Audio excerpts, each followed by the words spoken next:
you'll always hear my voice counting down the shot clock. It's always echoes through the arena, but hopefully I just sit there and do nothing. But if we've got to spring to work, then we're ready to work. Navi, are you drinking? It's a long stretch. Behind the scenes, I don't think anybody realizes what it takes to get these kids, not just our men's basketball players, but all 350 plus of our Rocket student athletes, to keep them healthy and focused on a day-to-day basis. The college student athlete gets drawn in so many different directions. And the issue from not only their physical health, but the mental health and the aspects that they have to deal with there, from nutrition to work-life balance, to being a student, to social life, etc.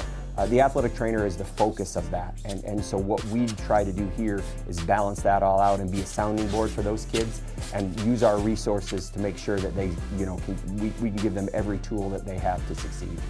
One of the big philosophies that I've always had is that we've got to protect the ankle joint. I mean, and that's one of the areas, to be quite honest, that is always the biggest concern, especially when we're dealing with, college athletics. Playing a game on Tuesday, Friday, you get a sprained ankle and it could take you out for 2 games. Sometimes 2 weeks, you could miss 4 games. And so that preventative ankle taping is something that we, really make sure that we take our time on and do. We've always said that, an ankle tape job or whatever will decrease the severity of an ankle sprain by 1 degree. So if a 1st-degree ankle sprain would take them out just for a day or 2 or whatever, it wouldn't be sprained at all. 2nd degree down to a 1st, et cetera, et cetera. So that's probably the biggest thing, and that's an everyday occurrence. My guys always ask, joke, how many ankles have you, taped in your 21 years? And I just, it's too many to count, quite honestly. One of my coach has me do to just keep kind of be engaged in the game is what he calls plus minus. So when a player goes in, what's the score and time? When a player goes out, what's the score and time? And that just kind of keeps me engaged a little bit. It relieves some of the duties of the managers. It's amazing in college basketball what stats are kept these days. And so it's something that I do. Plus, obviously, I work with our managers and making sure that our guys stay hydrated. And then if there's any issues that come up during the course of the game. Hey, that's a long stretch now. Make sure you were drinking. This profession has changed tremendously. This is an athletic healthcare profession. It's no longer just a water boy and an ankle taper.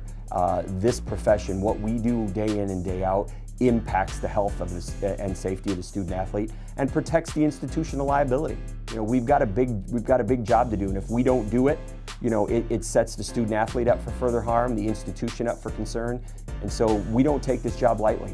We want to win too, but we're worried about not only the student athlete today, but I'm worried about them in 20 years when they want to play Frisbee with their kids.